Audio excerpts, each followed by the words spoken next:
अस्सलाम वालेकुम नाज़रीन, कैसे आप? उम्मीद करते हैं आप सब खैरियत से होंगे और खुदा करीम की रहमत और बरकतें दोनों हाथों से समेट रहे होंगे। मैं हूं आपका होस्ट साहिल रियाज और आप मेरा चैनल देख रहे हैं साहिल रियाज भुलर। अगर आपने अभी तक मेरे चैनल को सब्सक्राइब नहीं किया तो आप जल्दी से मेरे चैनल को सब्सक्राइब कर दीजिए और बेल के आइकन को दबा के ऑल पे प्रेस कर दीजिएगा ताकि मेरी हर आने वाली वीडियो आप तक सबसे पहले पहुँच सके और ये छोटी सी काविश आपकी मेरे लिए बहुत फ़ायदेमंद हो सकती है। तो चलते हैं जी न्यूज़ अपडेट की तरफ। आज पार्लियामेंट का इजलास हुआ।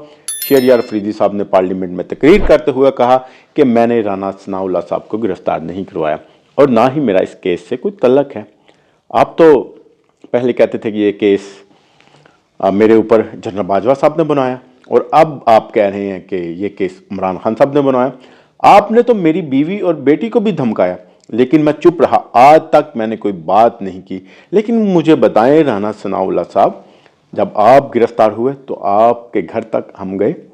मेरी तो 7 पुश्तों ने भी मुझे ऐसी तरबियत नहीं दी। राना साहब, मेरा तो उस वक्त भी मजाक उड़ाया गया जब मैंने कहा था कि अगर मैंने राना सनाउल्लाह साहब को गिरफ्तार करवाया हो तो अल्लाह हमें ईमान की मौत ना दे। और मैं आज भी इतने अरसे के बाद कह रहा हूँ कि मेरा आपके इस केस से कोई तल्लक नहीं और ना ही मैंने आपके ऊपर कोई केस बनवाया। आज तो आपके पास इख्तियार है, आपकी पार्टी हुकूमत में है, आप इंक्वायरी करवाएं और आपको पता चल जाएगा कि ये केस आपके ऊपर किसने बनवाया। शहरयार अफरीदी साहब ने यह भी कहा कि I am CEO in Germany, कि मैं जर्मनी की एक कंपनी में सीईओ था और सब कुछ छोड़ छाड़ कर मैं अपने मुल्क में आया मुल्क की बेहतरी के लिए। जब पीडीएम की हुकूमत थी मुझसे यह भी कहा गया कि तुम्हारे खिलाफ केसेस बन रहे हैं, मुल्क छोड़कर भाग जाओ। लेकिन मैं अकेला अपनी बीवी और बेटी के साथ बगैर असला के अपने घर में रहा। मैंने कहा कि मुझे गिरफ्तार करना तो कर लो, अगर मुझ में कोई करप्शन है तो मुझे गिरफ्तार कर लो। ना तो मैं कल मुल्क छोड़ के भागा था और ना आज भागूंगा। मैं कल भी इमरान खान और मुल्क पाकिस्तान के साथ खड़ा था और मैं आज भी इमरान खान और मुल्क पाकिस्तान के साथ खड़ा रहूंगा। लेकिन राना साहब, आज आप बताएं ये कौन लोग हैं जो हमारी माओ बहनों की तजलील करते हैं? आपकी बीवी मेरी माँ, मेरी बहन, मेरी भाभी, मेरी इज्जत है। जो उनको उस वक्त अजियत से गुजरना पड़ा मैं जानता हूँ जब आप गिरफ्तार थे।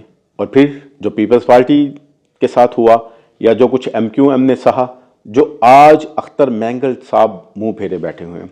हमें तो अडयाला में मिलने की इजाज़त नहीं, हमने तो हाई कोर्ट से इजाज़त भी लिया है, लेकिन हमें फिर भी मिलने की इजाज़त नहीं दी जा रही। ये सारी बातें पार्लियामेंट के इजलास में शहरयार अफरीदी साहब ने कही।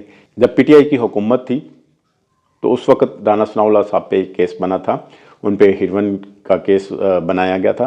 तो उन्होंने कहा था जी, ये राना सनाउल्लाह साहब ने कहा था ये केस शहरयार अफरीदी ने मुझ पे बनाया।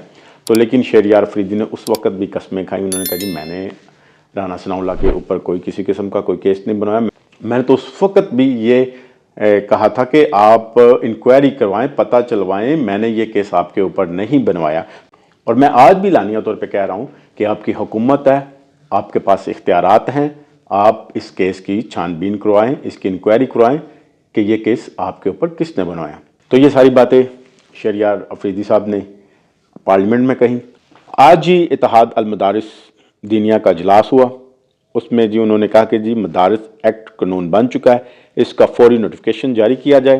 इत्तेहाद अल मदारिस दीनिया के इजलास के बाद मुतफ़िक़ा बयानिया जारी किया गया कि इसका फौरी तौर पर नोटिफिकेशन जारी किया जाए। मुफ्ती मुनीबुर रहमान ने कहा ये एक्ट पार्लियामेंट के दोनों अवानों से मंजूर कर लिया गया है।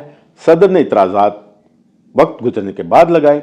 स्पीकर ने भी इस बात का एतराफ़ किया है कि ये एक्ट बन चुका है। अगर हुकूमत ने गैजेट नोटिफिकेशन जारी ना किया तो दोबारा इजलास बुलाकर हम लाया अमल तय करेंगे। मौलाना फजलुर रहमान ने कहा कि कानूनी और पुरअमन तरीके से मसले को हल करना चाहते हैं, कभी नहीं चाहेंगे कि मामला लटक जाए। दबाव से बात मनवाना नहीं चाहते। हम कभी भी नहीं चाहते कि हमारा ये मामला लटक जाए और ना ही हम दबाव से बात मनवाना चाहते हैं। हम पुरअमन तरीके से इस मसले को हल करना चाहते हैं और कानूनी तरीके से इस मसले को हल करना चाहते हैं। अगर ये एक्ट बन चुका हुआ है तो आप इसका नोटिफिकेशन जारी कर दें। और ये थी आज तक की न्यूज़ अपडेट। और अगर आपने अभी तक मेरे चैनल को सब्सक्राइब नहीं किया तो आप जल्दी से मेरे चैनल को सब्सक्राइब कर दीजिए और बेल के आइकन को दबा के ऑल पे प्रेस कर दीजिएगा। अब दोस्तों का बहुत शुक्रिया।